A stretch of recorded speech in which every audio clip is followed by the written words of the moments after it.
முருகனுக்கு அரோகரா, திரள்நிதிக்கு பிரபாகரா, சங்கி என்பதில் பெருமை கொள்ளும் எங்கள் வகையாரா நாம் தமிழர் கட்சியினுடைய ஒருங்கிணைப்பாளர் சீமான், அதாவது சைமன் என்கிற சீமான் அவர்களுடைய 2009 நாம் தமிழர் கட்சியின் தொடக்கத்திலிருந்து இன்று வரை, நேற்று இன்று நாளை, இவருடைய பரிமாணங்கள் எப்படி இருக்கும், எப்படி இருந்தது அப்படி என்பதை ஒரு சின்ன தொகுப்பாக பார்க்க வேண்டும் என்கிற ஆசையில் தயாரிக்கப்பட்டது இந்த காணொளி.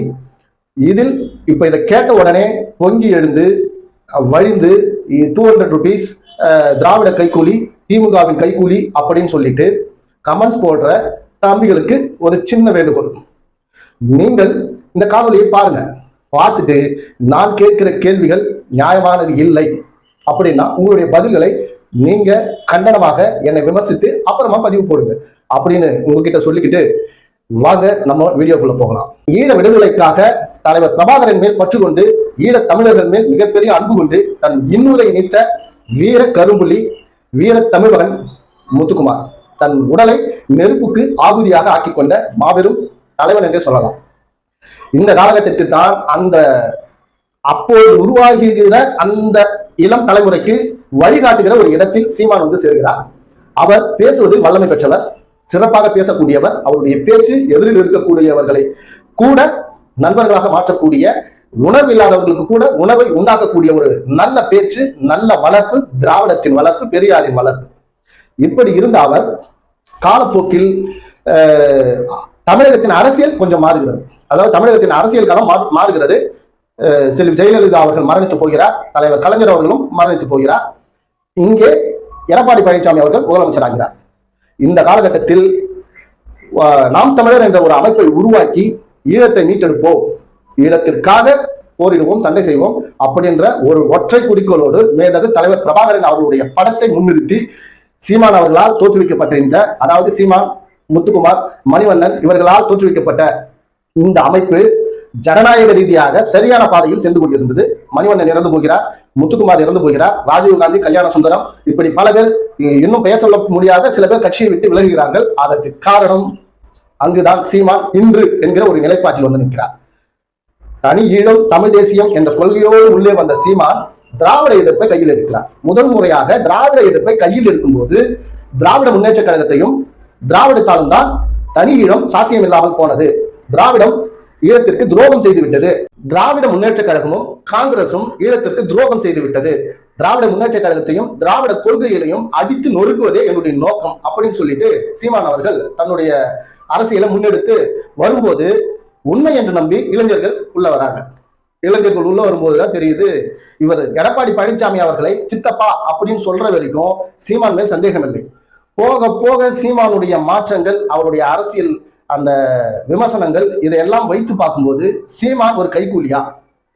ஏன்னா இப்ப கூட பாத்தீங்கன்னா இந்த கமெண்ட்ல போய் திட்டுறது, கமெண்ட்ல போடுறதெல்லாம் 200 rupees திராவிட கைக்கூலி, திராவிட முன்னேற்ற கழகத்தினுடைய கைக்கூலி அப்படின்னு தான் கமெண்ட் போடுவாங்க இந்த ஆமை குஞ்சுகள். ஒருத்தம் கூட அதிமுகவை விமர்சிக்கக்கூடிய ஆட்கள் கிடையாது. ஏன்னா சீமான் அவர்ல இருந்து அவர் தம்பிகள் ஆமை குஞ்சுகள் வரை இவங்க எல்லாருமே அதிமுகவினுடைய அடிமைகள்.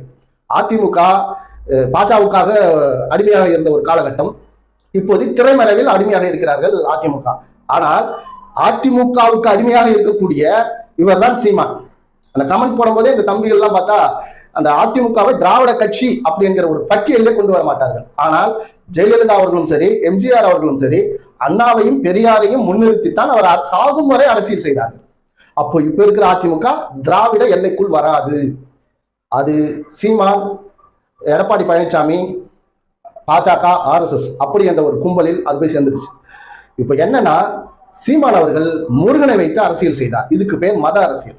அதன் பின்பு வந்தேரிகள், அதாவது திராவிடர்கள் வந்தேரிகள், அவர்கள் தெலுங்கர்கள், வடுக வந்தேரிகள், இப்படிப்பட்ட ஒரு கேவலமான இன அரசியல், சாதி அரசியலை சீமான் கையில் இருக்கும்போதுதான் அவரை நாம், இவர் என்ன செய்கிறார், ஏன் இவர் இந்த மாதிரி எல்லாம் பேசுறாரு அப்படி என்பதை நாம் உற்று நோக்க வேண்டிய காலத்தின் கட்டாயம். அதாவது RSS, பாஜக ராமனை கையில் எடுத்து அவர்கள் அரசியல் செய்கிறார்கள். சீமான் முருகனை கையில் எடுத்து அரசியல் செய்கிறார். தமிழ்நாட்டில் முருகனை நீங்கள் கையில் எடுக்க வேண்டிய அவசியம் என்ன? நாங்கள் முருகனை கும்பிடுகிறோம், மாரியம்மாவை கும்பிடுகிறோம், எங்கள் எல்லைச்சாமியான கருப்பனை கும்பிடுகிறோம், நாங்களும் சாமியை கும்பிடுறோம். நாங்க சாமியை ஒரு நாளும் வேண்டாம் என்று சொல்லவே இல்லை. பெரியார் என்ன சொன்னார்? சாமியின் பெயரை வைத்து சாதி மத இன மொழி அரசியல் செய்கிற இந்த இந்த கடவுளின் பெயரால் அது வருவதால் நான் கடவுளை எதிர்க்கிறேன்னு சொன்னாரே தவிர அவர் கடவுளை ஒருபோதும் எதிர்க்கவில்லை. இது ஆழமான ஆணித்தரமான கருத்து. ஆனால் சீமான் செய்தது பாஜகவினுடைய பி டீம் அந்த மாதிரி அவர் செயல்பட்டார்னு நம்ம விமர்சனம் செஞ்சப்போ பட்டுன்னு அண்ணனுக்கு ரோஷம் பொங்கி உப்பு போட்டு சாப்பிட்றாரு இல்லையா, அவருக்கு கோபம் வந்துருச்சு. அந்த காணொலி நெருப்பாய் தீயாய் பரவியதை எல்லாருமே பார்க்கலாம். அவர் என்ன சொல்லியிருந்தார்? எவன்டா என்ன சங்கின்னு சொன்னது? எவன் என்ன சங்கின்னு சொன்னது? சங்கின்னு சொன்னான் செருப்பாலே அடிப்பேன், சங்கின்னு சொன்னா செருப்பாலே அடிப்பேன்னு சொல்லி பொங்கி பீர் போல வழிந்த இந்த சீமான் இன்றைக்கு முழு சங்கியாக மாறிவிட்டார். என்ன சார் இப்படி பொட்டுன்னு போட்டு சீமான் அவர்களை சங்கின்னு சொல்லிட்டீங்க, பி டீம்னு சொன்னீங்க, சி டீம்னு சொன்னீங்க, இப்ப சங்கின்னு சொல்லிட்டீங்க, அவரு வேற செருப்பாலே அடிப்பேன்னு சொல்லியிருக்காருன்னு கேட்டீங்க. ஆமா, சீமான் ஒரு முழு சங்கி. அந்த முக்காடு போட்டதெல்லாம் தூக்கி விட்டு இப்ப ஒரு முழு சங்கியாக மாறி இருக்கிறார். ஏன்னா சங்கி என்பது ஒரு கெட்ட வார்த்தை. யாரோ அவரை பார்த்து கெட்ட வார்த்தையில திட்டாங்க அப்படி என்பது போல என்னை எப்படிடா நீ சங்கின்னு சொல்லலாம் அப்படின்னு ஆவேசமாக பொங்கி எழுந்த சீமான் ராமர் கோவில் அயோத்தியில் பிரதிஷ்டை செய்தார்கள் அல்லவா, ரஜினிகாந்த் அங்க போனார் இல்லையா, ரஜினி தமிழ்நாட்டில் வச்சு அடிச்சாங்க.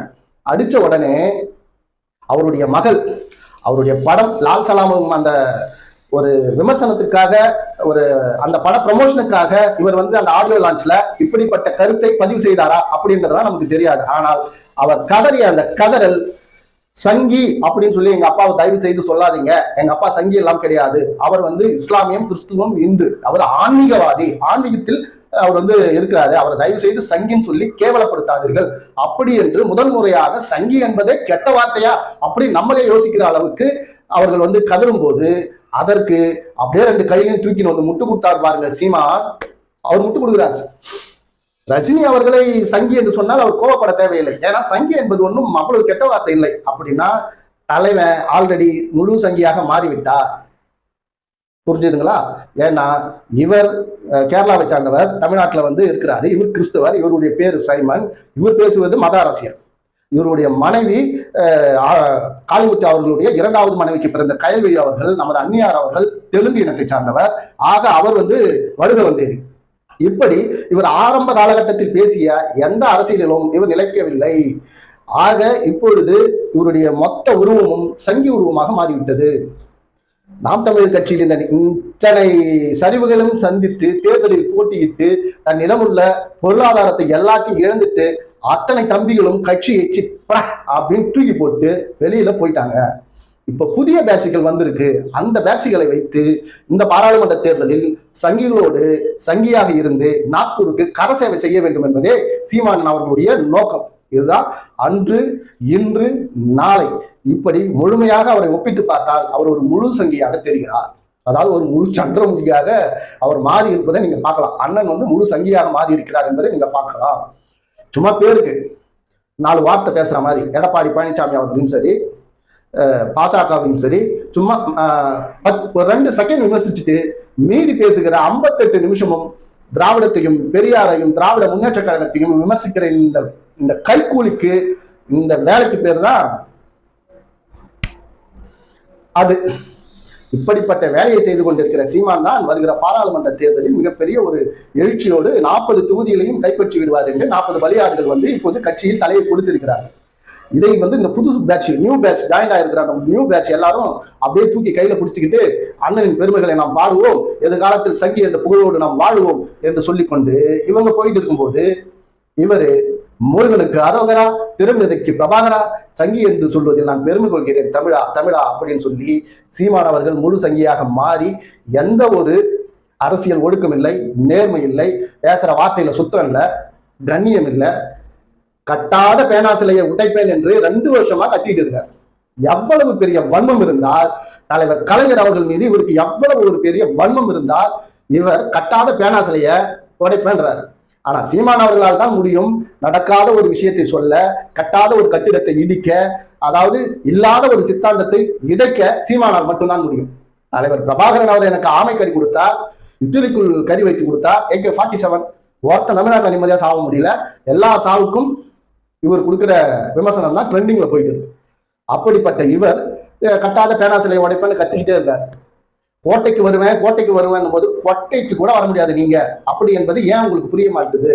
கோட்டைக்கு வருவேன் சொல்றது பார்வையாளராக வேண்டுமானால் சீமான் வந்து கோட்டைக்கு வரலாமே தவிர ஒரு சட்டமன்ற உறுப்பினராக கூட அவர் கோட்டைக்குள்ள கால் எடுத்து வைக்க முடியாது என்பது அவருக்கே தெரிந்தும் இந்த புதுசா வந்திருக்கிற பேட்சுக்கு கிளாஸ் எடுக்கணுமே, உணர்ச்சி பொங்க பேசணுமே, அவர்களுக்கு ஏதாவது நாக்குல தேனை தடவுற மாதிரி பேசினாதா இவன் 4 பேர் போய் உதவாங்குவான்.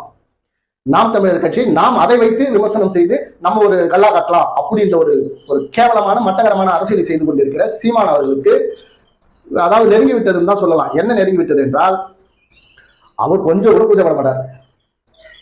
பச்சையா மாட்டிக்கணுமே அப்படின்னு சொல்லி கொஞ்சம் கூட கூச்சப்படாத ஒரு நபர் யாருன்னா புகா அப்படி என்று சிரிக்கக்கூடிய ஒரு நபர்னா அது சீமான் அவர்கள் தான். அவர் என்ன பண்ணுவார்? 2024 தேர்தலில் காங்கிரஸ் தனித்த ஆட்சி அமைத்தாலோ இல்லது இந்தியா கூட்டணி அந்தந்த மாநில அரசுகள் வெற்றி பெற்று ஒரு ஒருங்கிணைந்த ஒரு கூட்டாட்சியை ஏற்படுத்தி ஒரு அரசியலை ஏற்படுத்தினாலோ அப்படியே பல்ட்டி அடிக்கக்கூடிய வல்லமையும் அப்படியே நாக்க புரட்டி பேசக்கூடிய திறனும் திராணியும் இருக்கக்கூடிய ஒரு நபர் தான் சீமான் அவர்கள். அதுக்கு ஒரு சின்ன உதாரணம், பெரியார் அவர்களை மட்டமாக கேவலமாக பேசிய இதே சீமான் கிட்டத்தட்ட 20 நாள்ல அவருடைய நினைவு நாள் அன்று ட்விட்டர்ல அவருடைய ஒரிஜினல் பேஜ்ல மானமும் அறிவும் மனிதனுக்கு அழகு, பெண்ணுரிமையை தூக்கி நிறுத்திய பெண்ணுரிமைக்காக போராடி எங்களை வழிநடத்திய ஐயா தந்தை பெரியார் அவர்களுக்கு செம்மார்ந்த வீர வணக்கம் அப்படின்னு போஸ்ட் போட்டவர் தானே எங்க அண்ணன் சீமா. அவரு 2024 எந்த கட்சி ஆட்சி அமைக்குதோ அப்படியே நாக்க புரட்டி பேசிட்டு அப்படின்னு போயிட்டே இருப்பாப்ல. நீங்க ஆமை குஞ்சுகள் என்ன செய்வீர்கள்? ஆக இத போட்டு ரொம்ப அலசியாச்சு. நம்ம எவ்வளவு சொன்னாலும் ஒரு அண்ணன் சொல்லியிருந்தாரு கமெண்ட்ல, தம்பி நீங்க சீமானை குறித்து நிறைய பேசுறீங்க சொல்றீங்க, ஒருத்தன் கூட அதை காதல வாங்க போறது கிடையாது, இவன் எல்லாம் அதை ஒரே ஒரு வார்த்தையில கடந்து போகிற கூட்டம், போய் சீமானுக்கு முன்னால் உட்காந்து விசில் அடித்து கை தட்டுகிற ஒரு கூட்டம் தான் இந்த கூட்டம், இவனுங்களை திருத்தவே முடியாது, நீங்கள் வேறு மாற்று பொது அரசியலை வேறாவது நல்ல விஷயமா பேசுங்க, இந்த சாக்கடையை திருப்பி கிண்டாதீங்க, நாட்டம் தான் அடிக்கும் அப்படின்னு ஒருத்தர் கமெண்ட் போட்டிருந்தார். இருந்தாலும் மனசு கேட்க மாட்டேங்குது. எதிர்கால சக்தி இளைஞர் சக்தி வீணாக போவதை நம்மளால முடிந்த அளவு தடுக்க வேண்டும், அவர்களை நல்வழிப்படுத்த வேண்டும், அவர்கள் நல்ல அரசியலுக்குள் வர வேண்டும். இப்போ அண்ணன் வேல்முருகன் இருக்கிறார், அண்ணன் திருமாவளவன் அவர்கள் இருக்கிறார், பாட்டாளி மக்கள் கட்சி இருக்கு, இப்படி தமிழகத்தில் எவ்வளவு சின்ன சின்ன கட்சியெல்லாம் இருக்கு, அண்ணன் டான் பாண்டியன் இருக்கிறார், இப்படி நிறைய கட்சிகள் இருக்கு. நம் விமர்சனம் யார் மேலேயும் வைக்கிறதில்ல. சில பேர் பாஜகவோடு நேரடியாகவே இருக்கிறாங்க. இருந்தாலும் அவர்கள் பேசுகிற அந்த பேச்சு கொள்கை முரண்பாடு ஏதாவது மாற்று இருந்தால் அதை விமர்சிக்கலாம். ஆனால் சீமான் அவர்களை மட்டும் ஏன் நம்ம ஒரு குறிப்பா விமர்சிக்கிறோம்னா, 25 ஒரு பேச்சு, 26 ஒரு பேச்சு, 27 ஒரு பேச்சு, மொத்தமா 29ஆம் தேதி தெளிஞ்சா ஒண்ணுமே நான் பேசுறது எனக்கு தெரியாம போச்சு அப்படின்ற ஒரு மட்டமான ஒரு அரசியல் தலைவராக இருக்கும்போது அவரை நம்பி அவருக்கு பின்னால் பயணிக்கிற இவர்கள் வீணாக போய்விடக் கூடாது என்பதற்கு அந்த ஒரு விஷயத்துக்காக தான் இந்த காட்டு கத்து அப்படின்றதை பதிவு செய்து, பாராளுமன்ற தேர்தல் நெருங்கி விட்டது, சூடு பிடிக்க ஆரம்பித்து விட்டது. இதுல களவெட்ட நாம் தமிழரும் அண்ணன் சீமான் அவர்களும் தயாராகி விட்டார்கள். இதை தம்பிகள் புரிந்து கொள்ள வேண்டும். ஆனா ஒரு விஷயத்தை மட்டும் இந்த காணொலியில் நான் ஆணித்தரமாக பதிவு செய்துவிட்டு சொல்கிறேன். 2024 தேர்தலில் நாம் தமிழர் கட்சி அவங்க அந்த நினைச்சிட்டு இருக்காங்க இல்லையா, நாங்க வாக்கு சதவீத அரசியல் ஒண்ணு பண்ணிட்டு இருக்கீங்க யாருக்கும் தெரியாம, அது கூட இல்லாம பாஜக அதுக்கு கீழே நோட்டா அதுக்கு கீழே தான் நீங்க போய் நிக்க போறீங்க, அது மக்கள் உங்களுக்கு கொடுக்கிற மிகப்பெரிய பாடமாக இருக்கும் அப்படின்னு இந்த நேரத்தில் பதிவு செய்து விடைபெறுகிறேன். நம்ம சேனல் உங்களுக்கு பிடிச்சிருந்தா கண்ணை நம்பாதே நாட் 7 தொடர்ந்து இணைந்திருங்கள், உங்கள் கருத்துக்களை பதிவு செய்யுங்கள்.